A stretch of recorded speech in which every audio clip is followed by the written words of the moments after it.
Então, na aula passada, a gente, depois de algumas primeiras aulas onde a gente motivou a ideia de supersimetria, uma visão de supersimetria não simplesmente como a necessidade de unir términos com bósons, mas através de algumas argumentações ligadas à estrutura do espaço-tempo, transformações conformes, né? A gente começou então a trabalhar exatamente um aspecto mais cooperativo, operacional e técnico da supersimetria. Então, para começar com uma introdução mais simples, mostrar as ideias da supersimetria sem muita contaminação com a álgebra espinorial, vamos trabalhar com a supersimetria no espaço tridimensional, porque nós temos uma estrutura espinorial mais simples, nós temos espinores de Majorana em 3 dimensões espaciais, já vimos as características, e aí a gente introduz a ideia do Salão e do Strassi, que foi introduzir a supersimetria da mesma forma, né?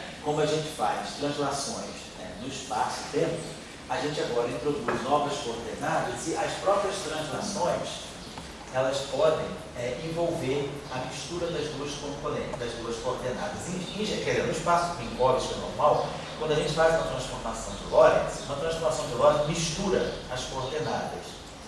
A translação não, a translação ela faz para cada coordenada separadamente, independentemente. Aqui, aproveitando então do conceito de espinor, que espinores podem gerar objetos do tipo espaço-tempo, do tipo coordenadas, a gente introduz a supersimetria de uma forma não trivial, fazendo uma translação no setor das variáveis grassmannianas, e essa translação ela se reflete aqui no setor das coordenadas do espaço-tempo. E aí a gente também levantou a questão de que as coordenadas do espaço-tempo, o espaço-tempo não é simplesmente o superespaço, não é simplesmente um superespaço de natureza teórica, abstrato.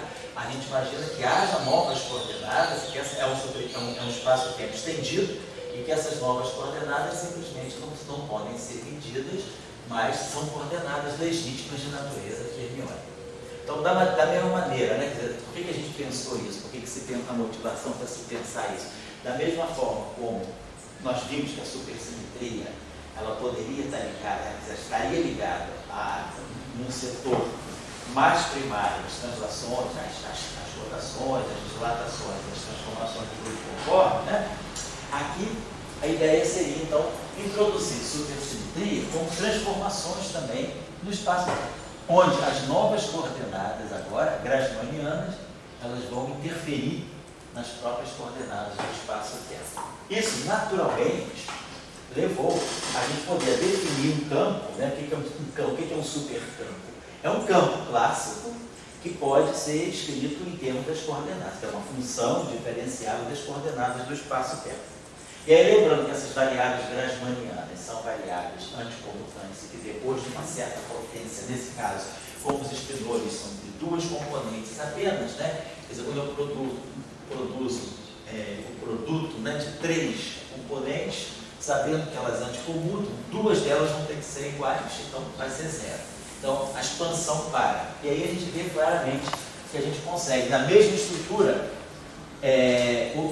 observar a presença de objetos com estatística diferente. Se esse objeto aqui for fermiônico, esse é fermiônico. Como esse é fermiônico, esse tem que ser bosônico. E se esse objeto aqui é bosônico, esse é bosônico, e como esse aqui é fermiônico, esse também tem que ser fermiônico. E aí as coisas se misturam. Se esse aqui, por exemplo, é fermiônico, esse é fermiônico. Se esse é bosônico, esse é bosônico. Porque essa estrutura aqui no total, ela é uma estrutura bosônica. Então, de qualquer maneira, graus de liberdade, fermiônicos e bosônicos estão misturados.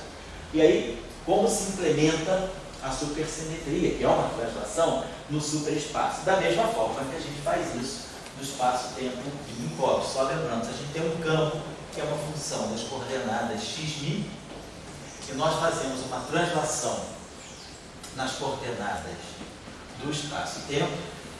Em geral, nós implementamos as translações no espaço-tempo da seguinte maneira: nós dizemos que o campo filinha, a transformada do campo filinha no campo x,mi, como eu desloquei x,mi, é o campo φ calculado em x,mi mais epsilon mi. Isso aqui é, né, campo transformado num ponto é o valor do campo em outro ponto, porque houve a translação. Mas eu estou nesse ponto aqui, venho para esse ponto aqui. Então, a transformada do campo aqui, filhinha de xmi, é o campo medido aqui.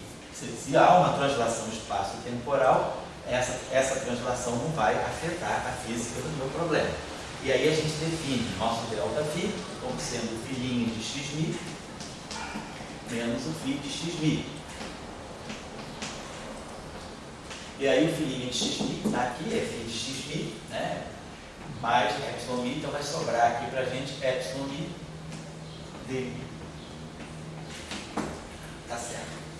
E, em geral, nós fazemos assim também. Isso é um campo clássico. Quando a gente pensa no campo como um operador quântico, nós pensamos assim, essa translação, essa transformação, ela tem um certo gerador, né? Então, eu vou fazer uma translação de um epsilon. Assim. O parâmetro da transformação e o gerador, atuando em φ de x, e aí pegando aqui o inverso dele, eu quero que isso aqui me dê o filhinho de x. Então, isso aqui está me dando φ de x mais I epsilon, comutador de P, com φ. Isso aqui é o filhinho de x, que é o φ de x também, mais daqui o filhinho de x, é o φ de xmi mais εmi, que é mais εmi dmi. Então, o que a gente faz é, esse aqui cancela com esse, e aí a gente, esse gerador aqui, esse εmi aqui, Pmi, é o mesmo εmi aqui, então a gente tem que Pmi, φ,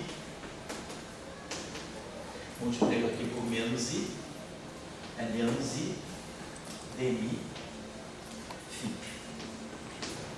E aí a gente dá uma representação, né, para o Pmi em termos de operadores diferenciais. Eu posso representar o meu Pmi como sendo menos I dmi ou mais I dmi.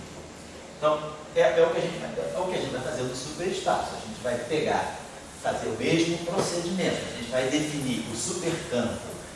Fizemos uma translação, então a gente vai fazer uma transformação em cima do supercampo.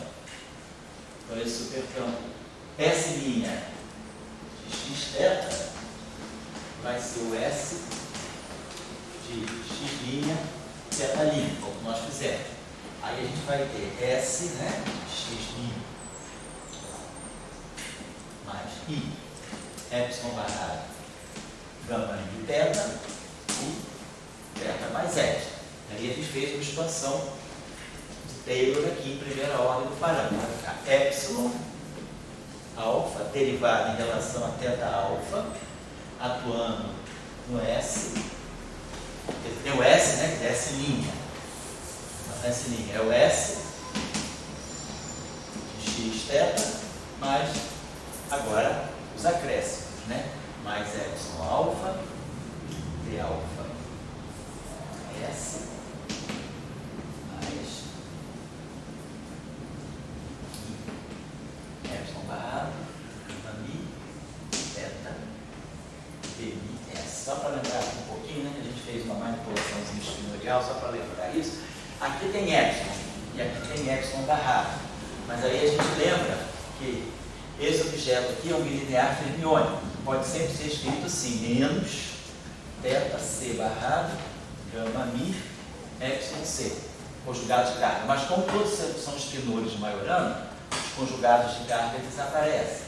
Então aqui fica menos I, θ barrado, gama mi, epsilon.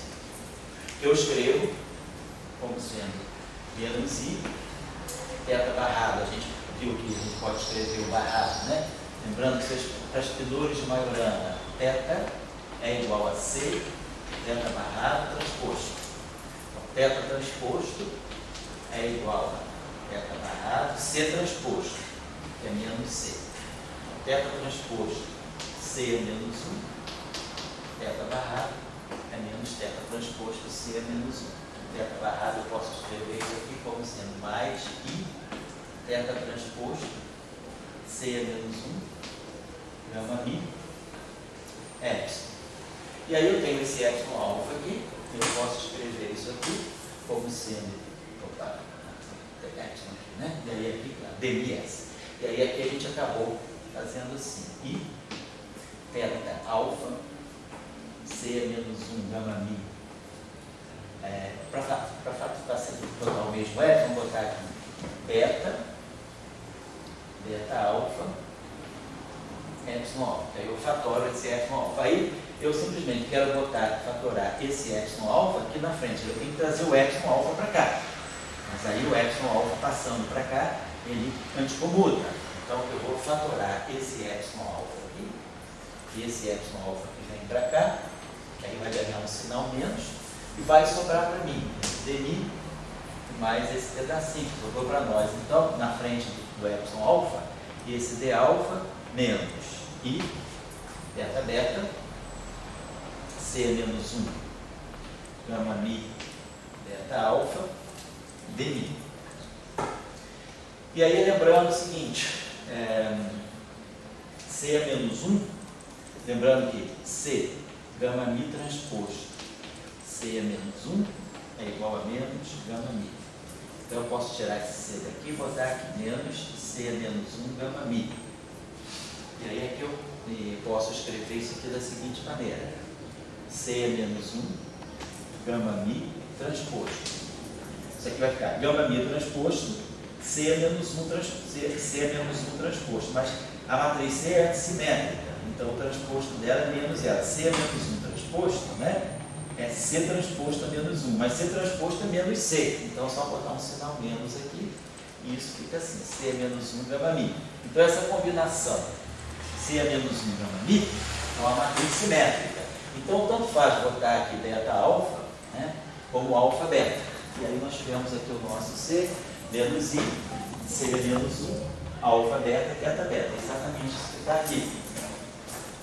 Eu boto esse beta aqui, beta beta. Mas aí eu lembro que C é menos 1 gama mi beta alfa é a mesma coisa que alfa beta, porque a matriz C é menos 1 gama mi, ela é uma matriz simétrica. Então, chegou a essa expressão aqui daquilo que a gente vai entender como sendo o gerador da supersimetria.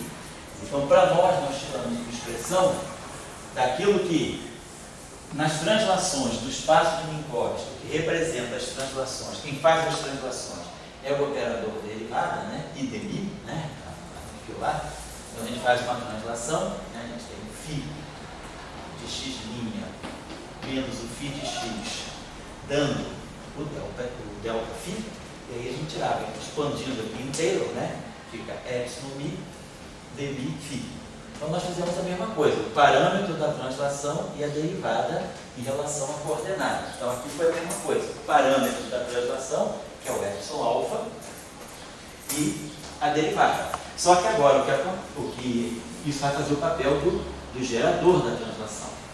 Então, quem faz o gerador para nós é esse objeto, é uma derivada extratorial modificada pela parte translacional. Então, é isso aí. O que caracteriza um supercampo é a sua transformação sobre supersimetria. Então, a gente está dizendo assim, o que caracteriza um supercampo é o fato de ele se transformar assim. A transformação de SUSY de um supercampo é epsilon alfa, Q alfa, φ.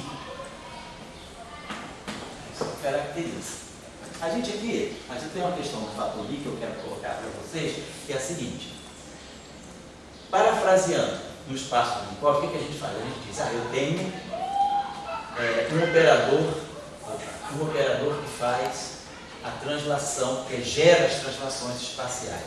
Aí aqui nós temos o campo φ de x, e aí aqui a gente bota o operador inverso, e a gente diz, esse operador executa no espaço dos operadores de campo a translação das coordenadas x mais n. Então essa aqui é a prescrição que a gente dá para definir o gerador das translações no espaço dos campos. Aqui, desse lado aqui, a gente vai tirar o gerador das translações no espaço das coordenadas. Vai ficar epsilon i, dmi φ. Então esse cara aqui está gerando as translações no espaço de coordenadas. E esse cara aqui está gerando as translações no espaço de campo. E aí a gente usa aqui a relação de comutação, né? Isso aqui dá I epsilon mi. A gente fez ainda agora. Pmi φ. E aí a gente tira essa representação, né? Então, o gerador no espaço dos campos, comutando com os campos, né? Vai produzir o menos I, dmi, φ. Então, essa aqui é a representação do gerador no espaço dos campos e aqui a representação do gerador no espaço das coordenadas. É como a gente faz. Na supersimetria, deixa eu tocar aqui, vai fazer a mesma coisa. A gente pode imaginar que eu estou fazendo a translação no superespaço, né? Então, tem um gerador no espaço dos supercampos, que vai ser exponencial, vamos dizer assim, de I, epsilon alfa, assim, epsilon barrado, Q, vou colocar assim. Aí aqui S de x θ, e aqui exponencial de menos I, epsilon barrado Q. Lembrando que esse epsilon barrado, né, é a mesma coisa que menos R transposto C menos 1. Isso aqui é igual a S de x mais I epsilon barrado gama de θ, θ mais epsilon, né, que é a translação que a gente definiu foi epsilon barrado gama de. Então daqui eu vou tirar I epsilon barrado, comutador de Q com S, e daqui nós vamos tirar aquela expansão epsilon alfa, d alfa, mais I, isso que a gente fez aqui. Epsilon barrado, que eu posso botar aqui, menos I, θ barrado, gama mi, epsilon, mi, e tudo isso aqui atuando no S. Então daqui a gente pode fazer esse epsilon barrado aqui, a gente pode escrever como sendo θ transposto, epsilon transposto, C menos 1, né?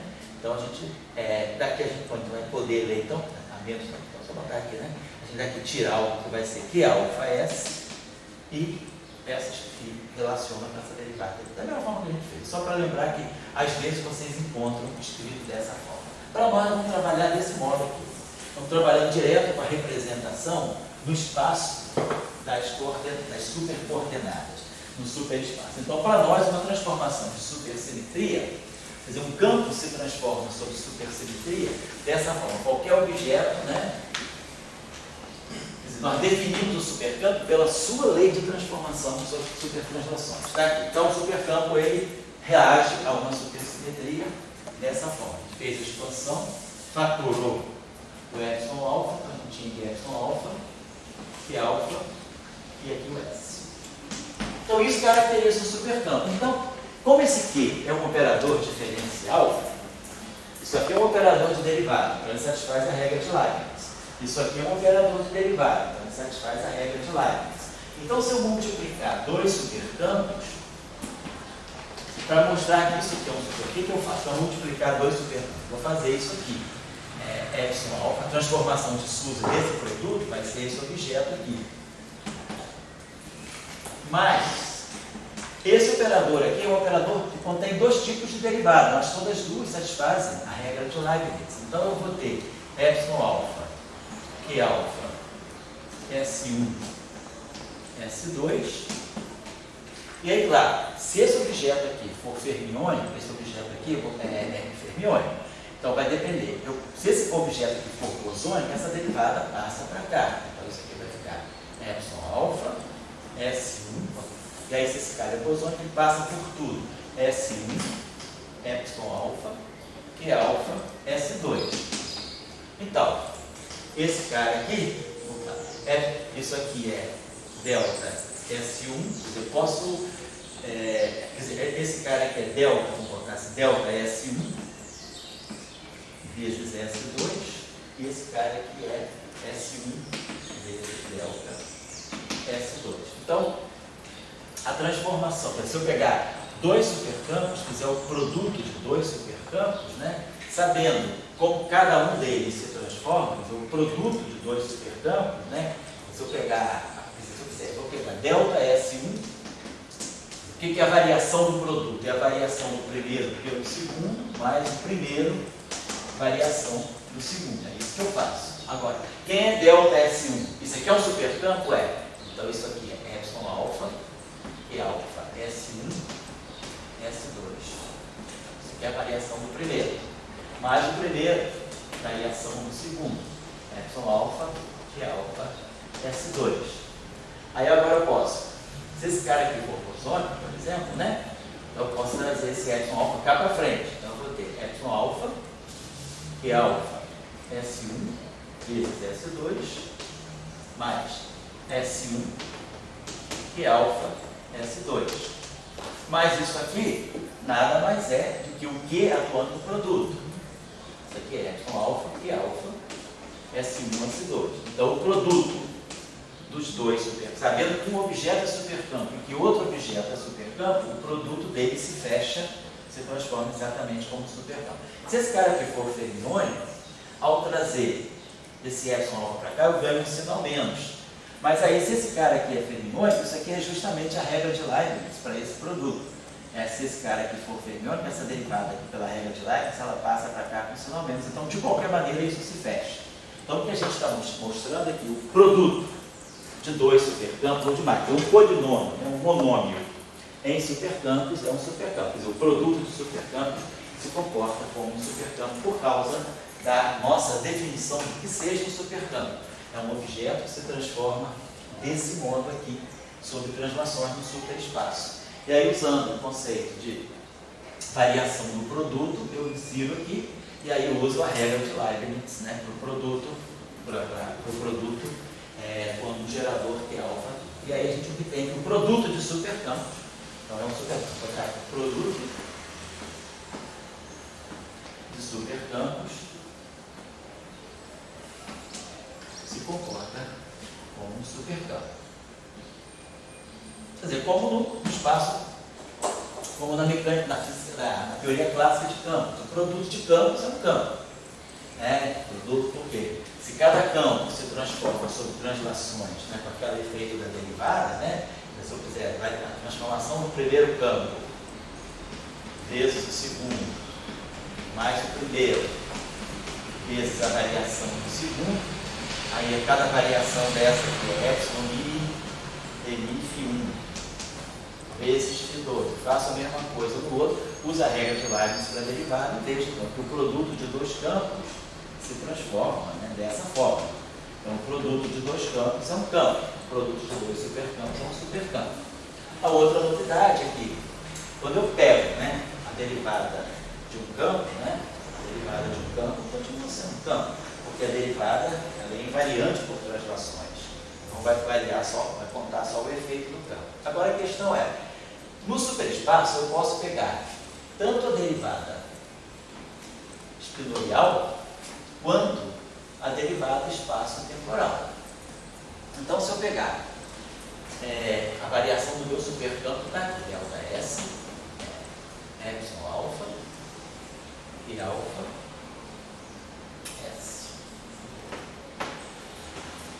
Se eu tirar uma derivada, então, dmi, quer dizer, a variação, a derivada da variação, como nós estamos definindo a variação como filinha menos φ, filinha de x menos φ de x, quer dizer, a variação é local, a derivada comuta com a variação. A derivada da variação é a variação da derivada. Muito bem. Então, eu vou aplicar. Apliquei o dmi aqui. Então, a derivada da variação é a variação da derivada. Muito bem. Agora, eu vou aplicar o dmi aqui. O dmi passa por isso tudo, porque aqui a derivada em relação às coordenadas do espaço temporais, isso aqui é constante. Aqui eu tenho derivada fermiônica e a outra derivada espacial. Então a derivada passa por tudo. Eu posso trazer tudo para cá e ter isso aqui. Então, a derivada espacial de um supercampo se transforma da mesma maneira que o supercampo. Então, derivada dmi, derivados espaço-temporais de supercampos comportam-se também como supercampos. Aí eu vou fazer o mesmo exercício agora, aqui, para a derivada fermiônica, para a derivada na coordenada gausssiana do superespaço. Então, eu vou pegar o d beta de um delta S. Então, d beta é a mesma coisa, variação, é a variação local. S de x', θ', menos S de x certo. Então a derivada passa por aqui, vai ficar delta de delta S. A derivada só não commuta com a variação quando a gente tem na variação coisas que modificam as coordenadas, mas a gente definiu o nosso delta S, quer dizer, como sendo φ de x', como φ de x. Então, filhinho de x, φ de x. Esse filhinho de x era para nós o φ de x'. Então, a gente aqui faz a expansão, então você está definindo, derivando filhinho de x menos φ de x. Então, derivada comum, é tudo no ponto, tudo local. Muito bem, mas agora aqui, eu vou ter que aplicar o meu d beta a essa transformação aqui, epsilon alfa, que é alfa S. E aí nós vamos ter d beta. E aí aqui nós vamos ter, epsilon alfa,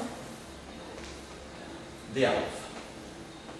E aí a nossa expressão é menos i, epsilon alfa, C a menos 1, gama mi, alfa beta, beta beta, tudo isso aqui atuando nessa, mi, tudo aqui atuando nessa. Então, essa derivada passa por aqui e anticommuta. Passa por aqui e anticommuta. Então, no final do dia, ela passa por aqui comutando. Ela chega aqui bonitinha. Vai dar d beta do S. Aí essa derivada, ela vem por aqui. Passa por aqui e ganha um sinal menos. Passa por aqui e ganha outro sinal menos. E ela chega aqui. Só que nesse caminho, ela vai poder atuar aqui também. Vai ter um termo, então tem três termos aqui. Essa derivada passa por esses dois, chega aqui. Depois, essa derivada passa por esses dois, chega aqui. Mas tem um termo extra, que essa derivada pode atuar aqui e não entrar no S. Quando ela bate aqui no θ e não entra no S, ela vai gerar um termo que fura a lei de transformação. Porque no primeiro termo, essa derivada passa por esses dois, passa por esses dois e chega aqui. Então vai dar para nós aqui algo que vai ser epsilon alfa, que é alfa do d beta do S. Mas vai aparecer um termo espúrio, que é quando essa derivada, antes de bater aqui, ela deriva o θ beta. Então, é melhor botar um gama. Ela deriva o θ gama. Então, d beta do θ gama dá um delta de beta gama. Então, vai aparecer um termo aqui que vai ser menos i, epsilon alfa, C é menos 1 gama mi, alfa gama, delta de beta gama. Então, vai aparecer alfa, beta e d mi S. Então, aqui está a transformação de supersimetria, mas aparece esse termo espúrio. Depende aqui, ó. Aqui tem esse beta sobrando, aqui tem esse beta sobrando. Então, tem um termo que fura a transformação de supercampo. Então, a derivada fermiônica de um supercampo não se transforma como um supercampo. D alfa de supercampos não se comporta, né? Não tem um comportamento para aqui de supercampo, derivada de um supercampo não se transforma. Derivada fermiônica de supercampo não se transforma como supercampo.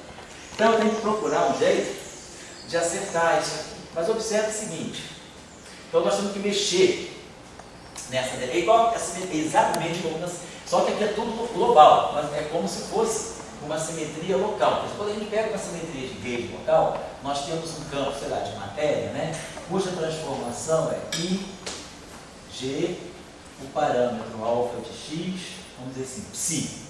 Fosse uma transformação abeliana, não precisa ser nem não abeliana. Aí, quando a gente tira a variação, aí eu vou tirar a derivada. A derivada da variação é a variação da derivada. E aí nós vamos ter I, G, alfa de x, d psi. Porém, como aqui, essa derivada vai poder bater, então vai gerar um tempo que vai ser IG, d alfa, psi. Então, a variação da derivada não é igual à mesma variação do campo só. Esse termo aqui respeita esse termo aqui, tá? Então a derivada do campo se transforma como campo, mas tem esse termo extra, que pega a derivada do parâmetro. Aqui, pegou a derivada do parâmetro, pegou o d-alfa, pegou o θ-beta, o θ-gama.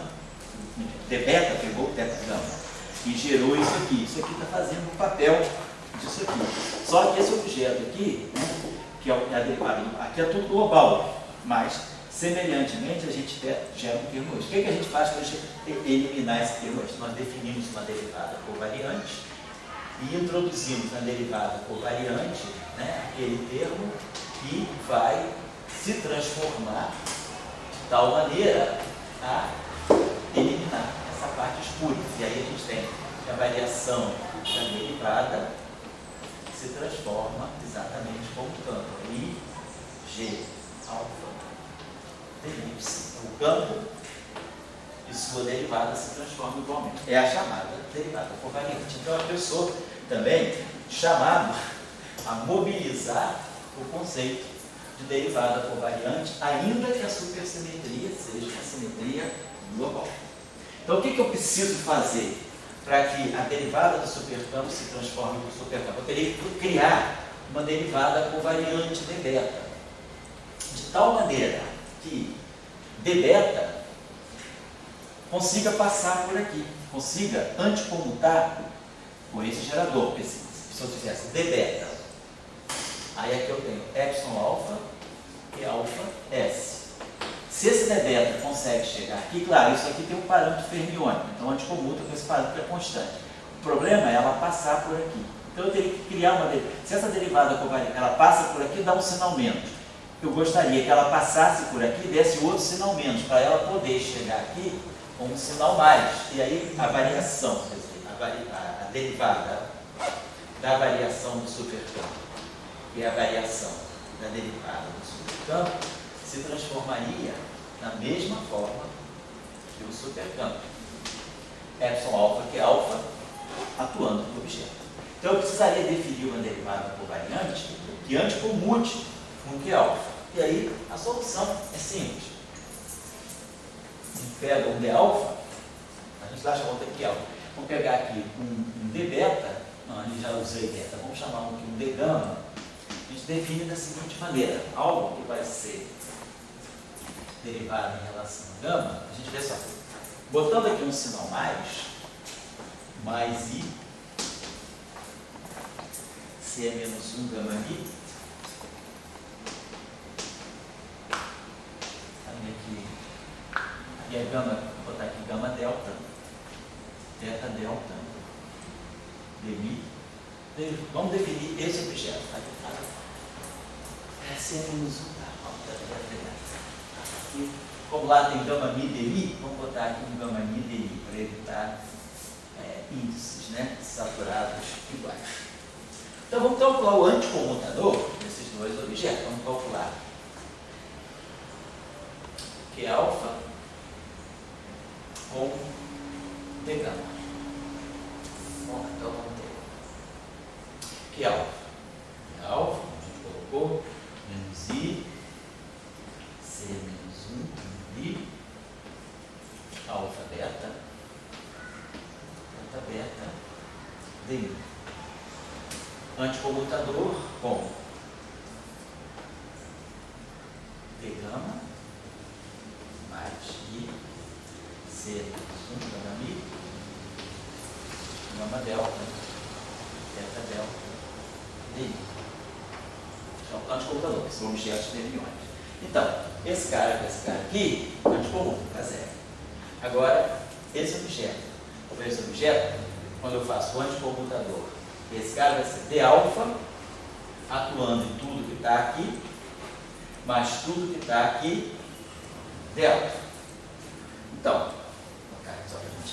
a única coisa que vai importar para a gente aqui é o θ delta, né? Só para fazer, para quem não está acostumado, eu teria d alfa atuando, não está aqui, esquece tudo, c é menos 1, gama mi, gama delta, θ delta, di. Então essa derivada tem duas ações, ela pode bater aqui, isso vai produzir um delta de alfa delta, então vai produzir esse termo aqui, c é menos 1, gama mi, gama alfa,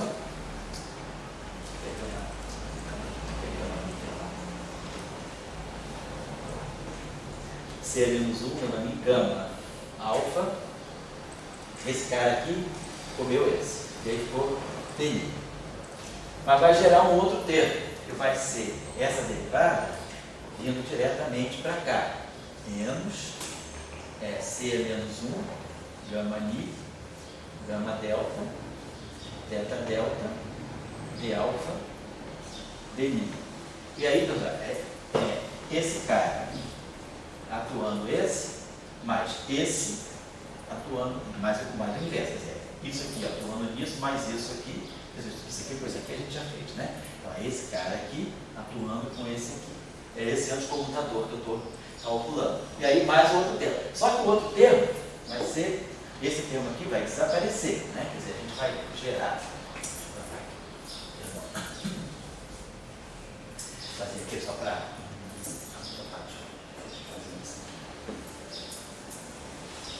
fazer isso. Então, primeiro foi isso.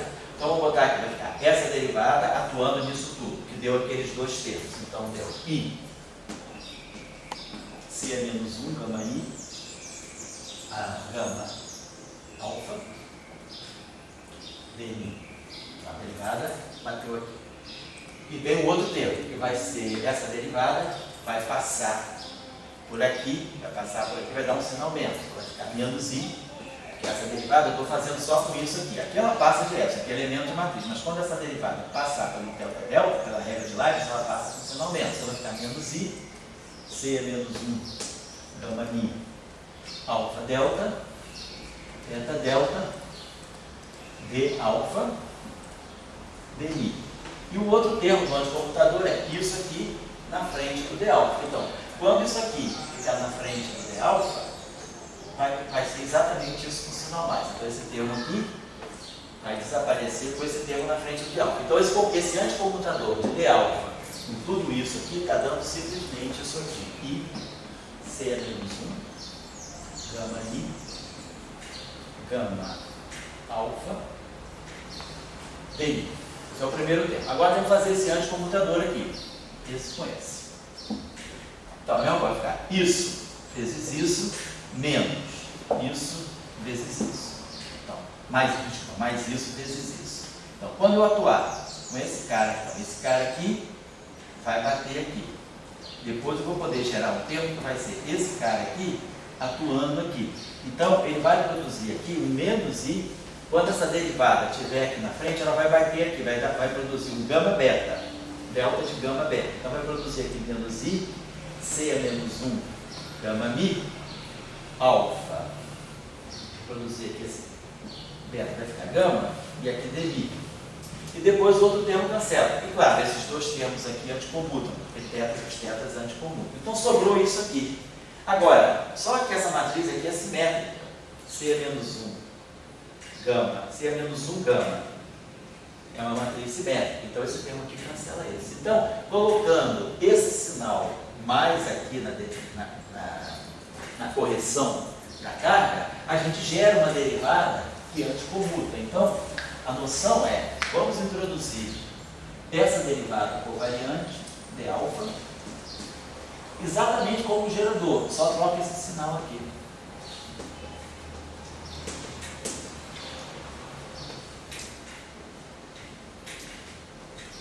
Professor, Oi? eu posso interpretar esse segundo termo da derivada covariante como uma espécie de conexão de spin do superespaço?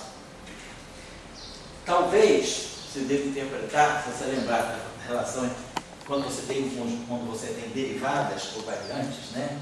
Quando você tem derivadas covariantes, geralmente o que você tem?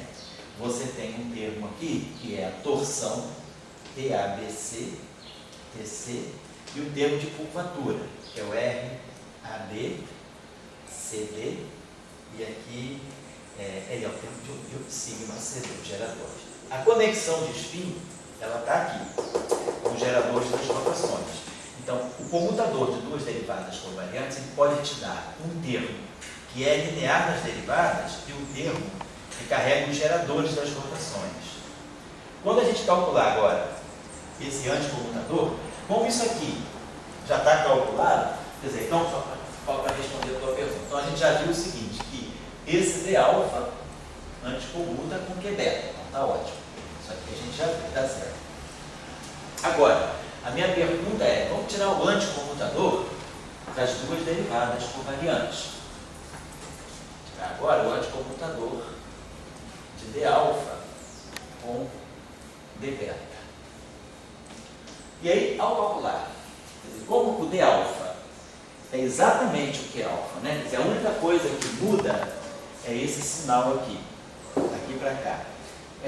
Basicamente, né, o que a gente espera é ter a mesma relação. Aqui, tem aqui a mesma relação. Quer dizer, o termo que sobra desse anticomutador é esse termo aqui.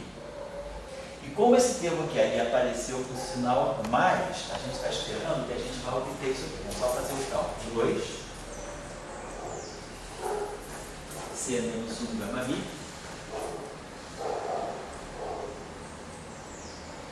alfa beta dmi. Então, o anticomutador de duas derivadas covariantes não está dando um termo de gerador, está dando um termo de derivada. Então, isso se transforma mais como uma torção.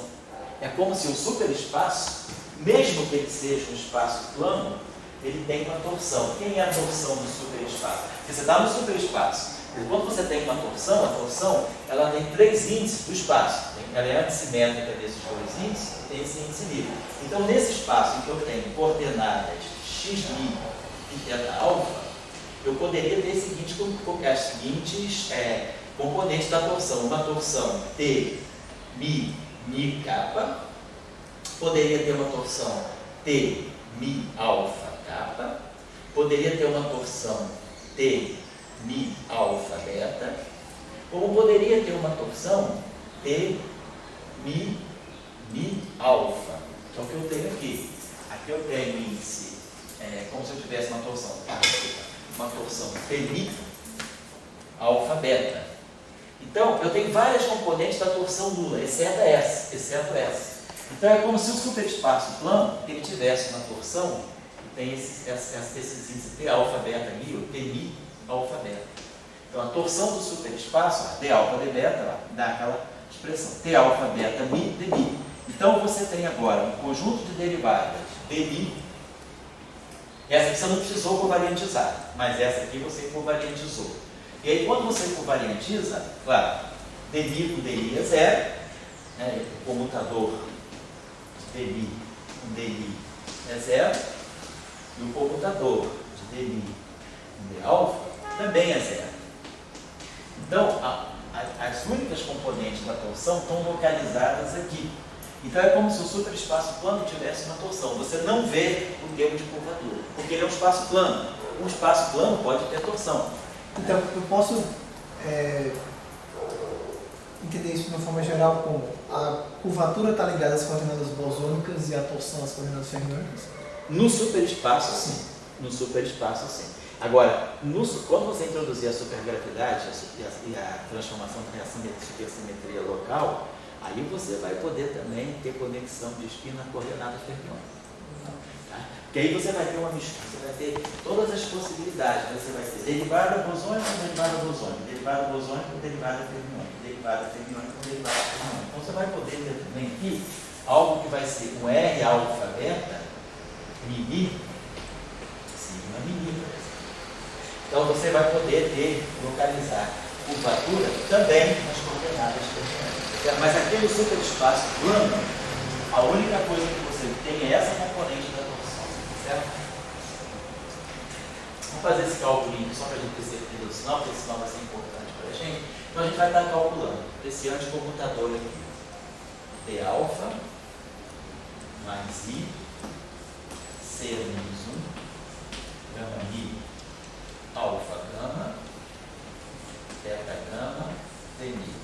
Com D beta mais I, C menos 1 gama mi, beta delta, D mi. Então, D alfa, D beta, anticomuta. Agora, esse anticomutador aqui vai produzir I. Acho que eu esqueci de cobrir, né? Obrigado. Deve ter mil. Isso. Então vai produzir esse cara aqui, vai bater aqui, vai dar um θ alfa, vai produzir I, C menos 1, gama I, θ alfa, dI. E aí, quando esse cara aqui bater aqui, ele vai produzir alfa, beta. Então vai produzir aqui um fator 2. Então esse aqui vai ficar mais 2. Então, essa aqui é a álgebra, quer dizer, as derivadas covariantes, elas anticomutam, né, com esse sinal aqui. E os geradores com esse sinal aqui, porque tudo veio dessa mudança. Então, a gente tem, agora sim, eu posso ter certeza que a derivada covariante de um supercampo é um supercampo. E aí, sim. É essa relação de comutação que me diz que o superespaço é plano? Qual? Essa relação de comutação, o fato de não aparecer a curvatura. É isso que te diz. Daí eu tenho certeza que ele é plano. Exatamente, você tem certeza que ele é plano, exatamente. Então, se a gente pegar então, a variação, se eu tiver um supercampo S, então se transforma como um supercampo. Então isso aqui é epsilon alfa e alfa S. Aí vamos tirar o d beta disso. D beta do delta S. Epsilon alfa e alfa. Essa derivada passa por tudo. D beta, porque ela anticomuta com esse e anticomuta com esse. Então, a derivada, isso aqui é a mesma coisa que o delta de d beta S. Então, a derivada de um supercampo se transforma como um supercampo, a derivada covariante. Então, claro, produtos, né, de supercampos por derivadas de supercampos faz. Então, se eu fizer um produto genérico agora, onde eu tenho aqui supercampo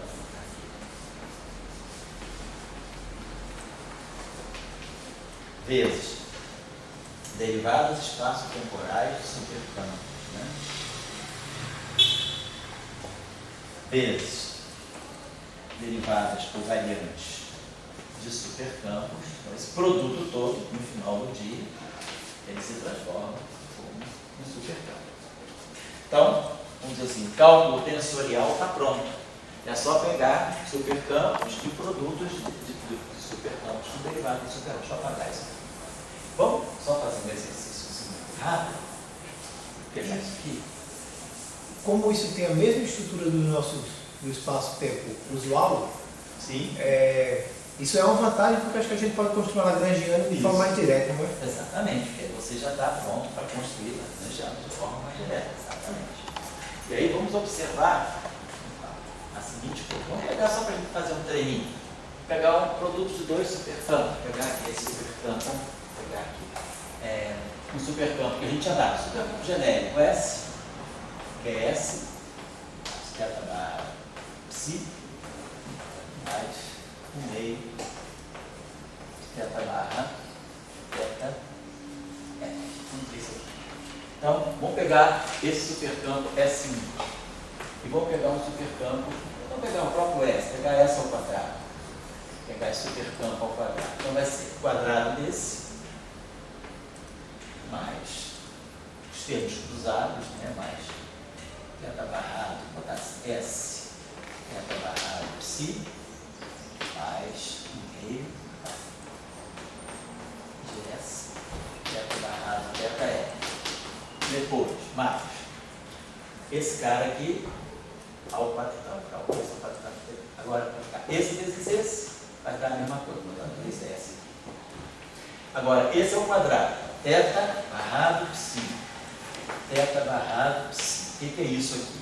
Isso aqui é θ barrado é menos θ transposto C menos 1, que é menos θ transposto C menos 1. Tem dois sinais menos. Então vamos ter aqui θ transposto C menos 1 psi, e aqui θ transposto C menos 1 psi. Então aqui vamos ter θ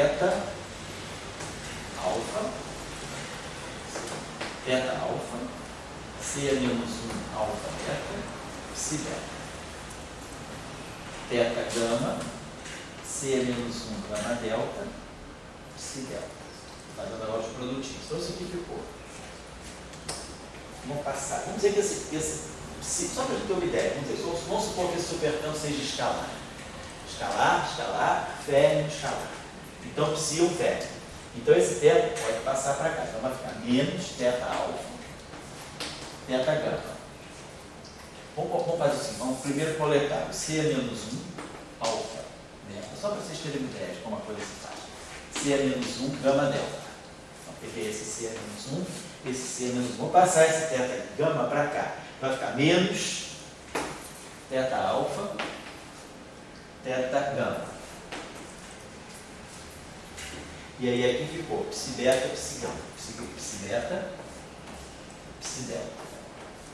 Então ficou alfa, alfa, beta, beta, gama, gama, delta, delta. Muito bem. Aí nós já tínhamos visto o seguinte: θ alfa, θ gama, ele é antissimétrico. Essas coisas anticomuns. Então isso aqui tem que ser proporcional à matriz, né? Quer dizer, a matriz de conjugação de carga que a gente escolheu é o C alfa gama.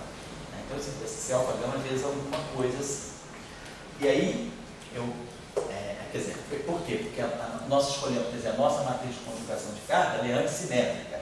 A única matriz antissimétrica que eu tenho no espaço bidimensional é 0, 1, menos 1, 0, ou qualquer matriz proporcional a ela. Então nós escolhemos acho que nós escolhemos a nossa conjugação de carga como sendo justamente o epsilon, o leve nesse espaço bidimensional. Essa matriz C é exatamente essa matriz aqui. Então, por exemplo, se eu multiplicar isso tudo aqui, eu vou botar assim, C alfa gama, θ alfa. Então eu posso multiplicar pelo inverso. Multiplicar isso aqui por C é menos 1, alfa, beta alfa. θ alfa, θ gama. E aqui vai ficar C é menos 1, beta alfa, C alfa gama, e veja essa coisa aqui que eu não sei o que é. Vou botar aqui um objeto que eu vou chamar de π. Tá. Então, C é menos 1, beta alfa, C alfa gama, isso aqui está me dando o delta de beta gama. Isso está me dando delta de beta gama, é o inverso. Agora, isso aqui é θ alfa, C é menos 1. Essa matriz aqui é inversível. C é antissimétrico, vai ficar C é menos 1, alfa, beta. Alguma coisa aí. Beta alfa, θ gama, né? Então eu vou fazer o seguinte, ao invés de fazer isso, vou contrair um C é menos 1, beta gama, melhor. C é menos 1, beta alfa. C é menos 1. É isso aqui. Vamos contrair isso aqui com C é menos 1, gama alfa. Gama alfa, beta alfa, beta gama. Isso aqui vai ficar C é menos 1, gama alfa, C alfa gama aqui. Muito bem. Isso aqui é inverso. C é menos 1, gama alfa, C alfa gama, vai me dar um delta de gama gama. Delta de gama gama é 2. Então, esse lado aqui a gente ganha 2 aqui. Agora, essa matriz aqui é antissimétrica. Eu posso escrever isso assim: θ alfa, C é menos 1, alfa gama, θ gama.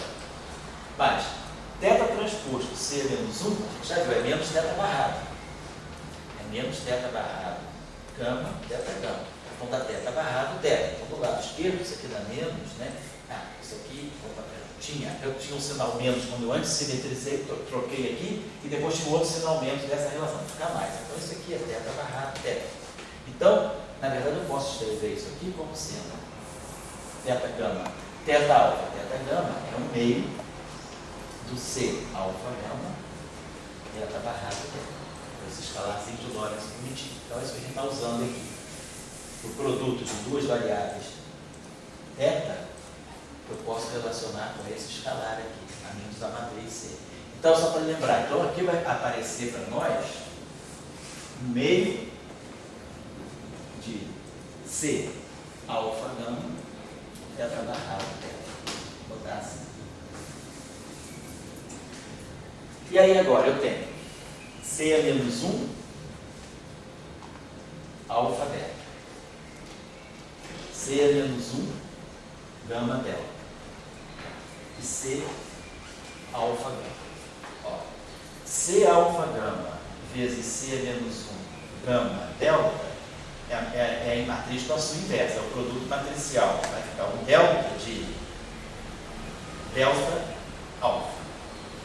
Então esse cara aqui vai me produzir um delta beta. Então, esse produto dessas três matrizes aqui me deu C menos 1 delta beta. Então ficou menos 1/2. Então já usei esse C com esse C aqui, produziu a inversa. Deu um delta de gama delta. Não somei gama, não. Delta de alfa delta. Então esse delta de alfa delta faz esse alfa aqui virar delta. Então ficou menos C menos 1, C menos 1, delta beta. O alfa virou delta. E aí aqui temos o θ barrado θ, que está aqui guardadinho. E aí aqui, θ beta, psi delta. Psi delta, psi delta. Aí a mesma coisa aqui. Agora o que eu posso fazer aqui? Eu posso pegar esse cara aqui. C é antissimétrico. Eu tiro esse sinal aqui e boto aqui beta, delta. Então, psi beta, C menos 1, beta, delta. Isso aqui é menos θ barrado, delta. Então, menos psi barrado, delta. Lembrando que θ barrado é menos θ transposto C menos 1. Então, eu tenho aqui θ transposto C menos 1. Então, isso aqui vai ficar, com tudo isso aqui, eu vou ter menos 1/2 de θ barrado θ, psi barrado psi. Então, esse termo quadrático em θ, só para vocês verem o tipo de manipulaçãozinha que vai aparecendo. Então, quando eu multiplicar θ barrado psi por θ barrado psi, eu vou ganhar menos 1/2 θ barrado θ, psi barrado psi, ó, é o típico termo de massa de Dirac. Aparece, né? Depois eu vou, então eu elevei, fiz esse ao quadrado, esse com esse e esse com esse. Agora estou fazendo esse ao quadrado, esse com esse eu já fiz aqui, esse com esse dá zero, vai ter 3 termos. Aí agora eu vou pegar, esse ao quadrado é zero. Agora eu vou poder interferir ele com esse, vai produzir 1/2 de θ barrado θ, SF. E só, depois desse coisa dá zero. Então o quadrado do supercampo é esse supercampo aqui. Ele tem na parte fermiônica, né? Então ele tem esse termo aqui, S θ barrado psi, e ele tem θ barrado θ, θ barrado θ, θ barrado θ. Né? Aqui é F, aqui é S, tá certo? Ah, mas esse termo aqui junta com esse, né? Vamos dar 2 vezes isso aí, só isso aqui. Então fica assim. Então esse é o quadrado do supercampo, só para a gente ter uma ideia. E aí a gente começa a localizar o seguinte: esse termo aqui tem uma carinha boa, que é um termo de massa. Esse termo aqui está misturando S com F. Está misturando os dois campos escalares. Esse campo aqui não tem θ e esse aqui tem um só θ. Muito bem. Então, só para a gente perceber essa operação. Vamos fazer uma coisa agora. Vamos tirar a derivada covariante desse supercampo. Vamos ver o que eu fazer isso. Menos 1/2, θ barrado, θ, SF, menos 1/2, θ barrado, θ, psi barrado, psi. Vamos tirar agora, por exemplo, a derivada covariante desse supercampo, d alfa S. Então, a nossa derivada covariante é d alfa mais I C menos 1 I alfa beta θ beta dI. Então, tudo isso aqui vai estar atuando no nosso supercampo. S. Vamos já explicitar os tetas. Isso aqui vai ficar θ, vai ficar menos θ transposto C menos 1 psi menos 1/2 θ transposto C menos 1 θ F. Vai ser tudo θ, vamos tirar o barrado. O barrado é só para ficar mais estético, né? Invariância de lógica e omitir os índices. Vamos deixar assim. Então, essa derivada aqui, batendo aqui dá zero. Não tem dependência interna. Aqui tem uma dependência interna. Então, vamos fazer o seguinte, tá? Para a gente explicitar, vamos colocar que isso aqui seria θ beta, C menos 1 beta gama, psi gama.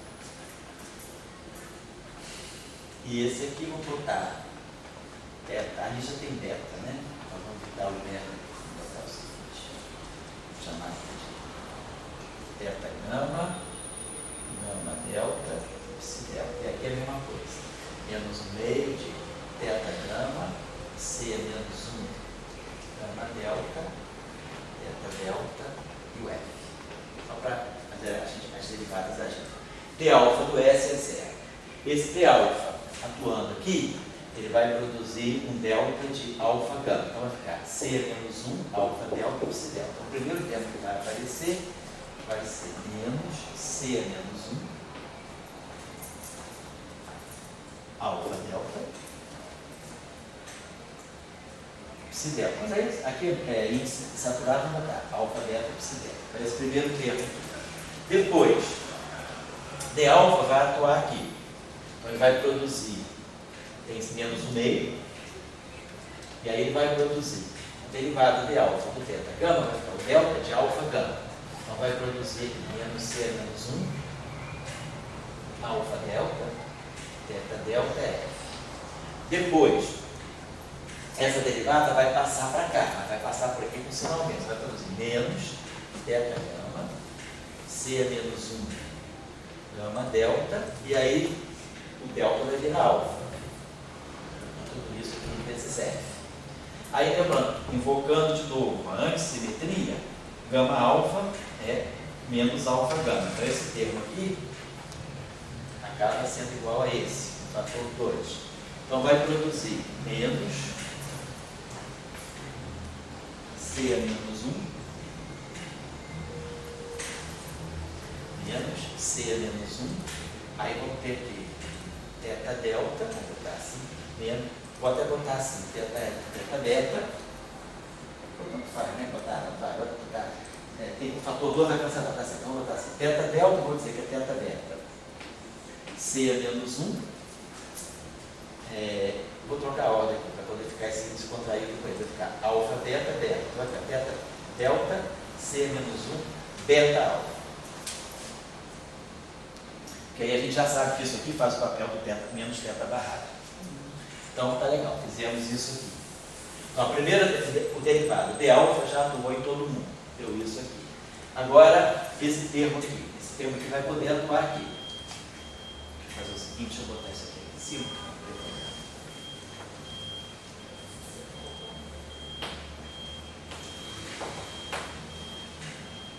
Vocês já viram que nós já perdemos o contato com a supersimetria há muito tempo. Que eu quero mostrar para vocês, que as coisas, às vezes, a gente perde tempo danado, às vezes, no cálculo espinorial, né? Mas a supersimetria está aqui. Nós já definimos o supercampo, transformação e derivada. Agora o resto é calculinho. Aí a gente vê as possibilidades de erro. Antes que o outro esquece o sinal. Então tem que ser só esse tipo de cuidado. Esse termino aqui, então, a gente já viu, a gente botou θ gama, C menos 1 gama delta, θ delta, só para botar aqui. Então vamos agora continuar a nossa operação.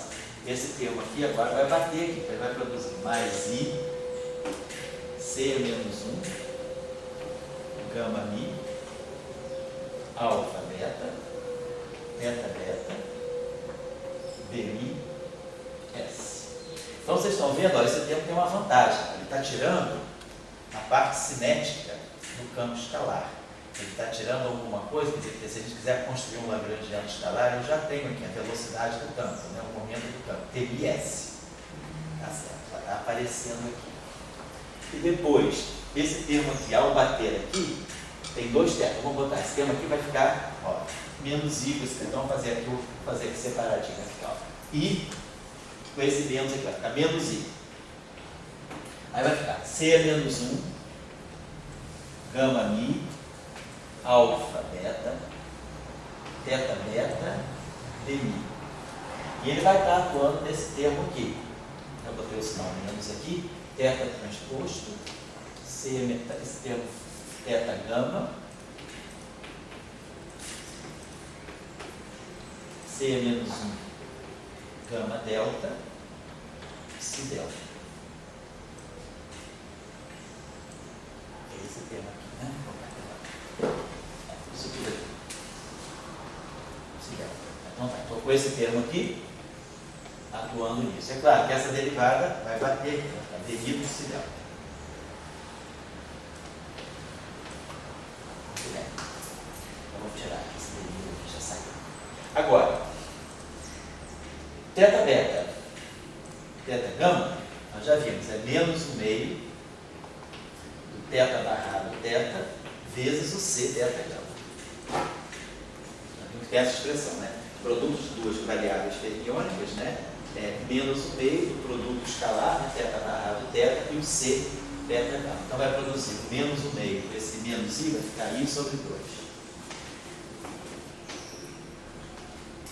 I sobre 2. Teta, vamos botar já o teta barrado teta aqui, porque ele comuta com todo mundo, vamos escalar e fazer para cá para o fundo, não tem problema. Acertando, né? E aí vai aparecer um C beta gama. Então isso aqui sumiu e apareceu aqui um C beta gama. C beta gama vezes C menos 1 gama delta é a inversa da delta de beta delta. Então, delta de beta delta. Então ficou I sobre 2. Né? Então ele está fazendo agora esse com esse que ele fez, esse aqui com esse aqui, perfeito. Então ficou mais I sobre 2, C menos 1 gama mi alfa delta.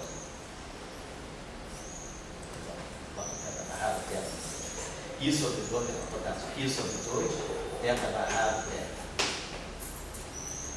E aí ficou C menos 1, gama mi, alfa delta, então alfa delta, d mi, psi delta.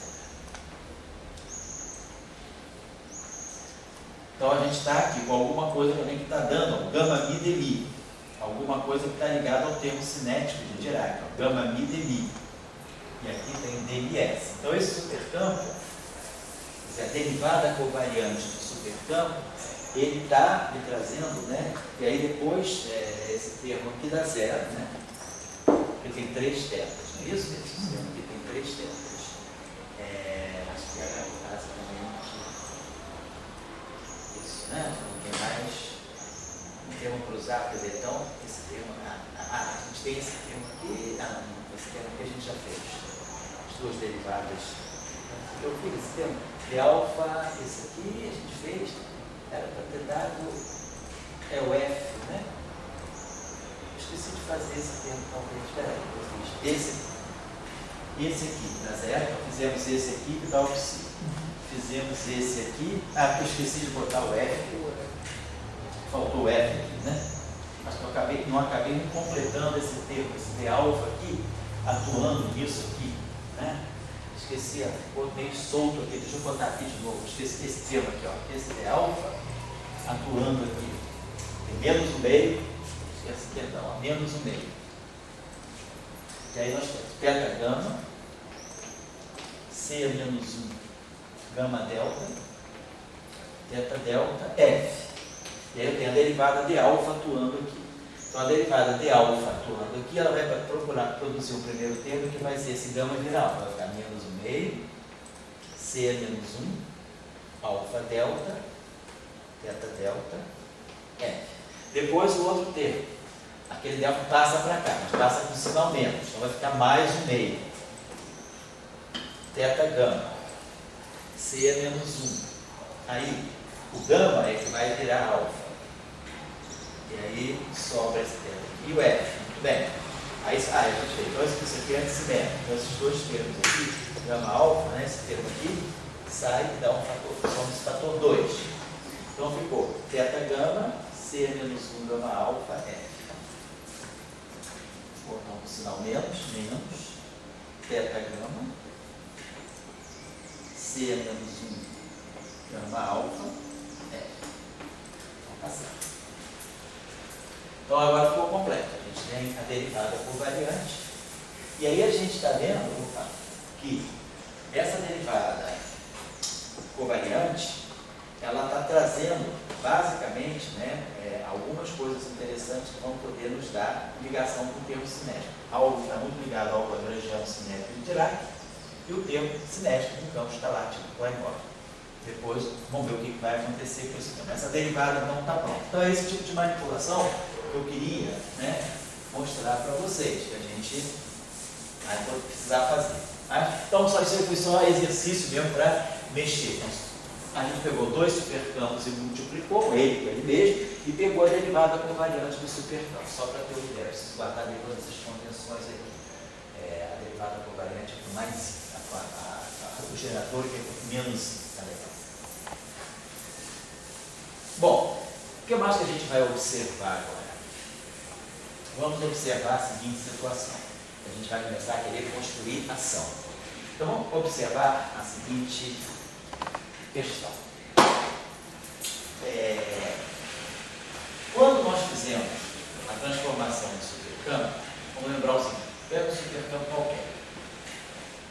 Às vezes eu estou usando esse supercampo como escalar só para efeito de ter uma ideia fixa da comutatividade dele, se é bosônico, se é fermiônico. Mas, em geral, esse campo, a estrutura de qualquer supercampo, não importa o que ele seja, até na aula passada eu deixei uma tarefa que era: suponhamos que esse supercampo aqui seja espinorial. Como é que vai ser, né, a estrutura dele? Mas esse campo aqui, em geral, é assim. O caráter desse campo está aqui, o próprio S está aqui. Se são escalares, são escalares, se são ferros, são ferros, se são tensores, são tensores, é o termo. Vou botar aqui o nosso S. Aí aqui a gente pegou θ barra psi, e aqui a gente botou mais um meio de θ barrado θf. Então essa é a estrutura geral de um supercampo. Se esse supercampo tiver índices, os índices vão estar aparecendo por aqui. Mas vamos deixar assim por enquanto. E aí, vamos observar. Quando a gente faz a transformação de supersimetria dele, a gente vê que é epsilon alfa, Q alfa, S. E aí a gente vê o seguinte. Vamos botar a expressão explícita do Q alfa. É Q alfa menos, aí menos I, né? C é menos 1, gama mi, alfa beta, teta beta, dmi, atuando em S.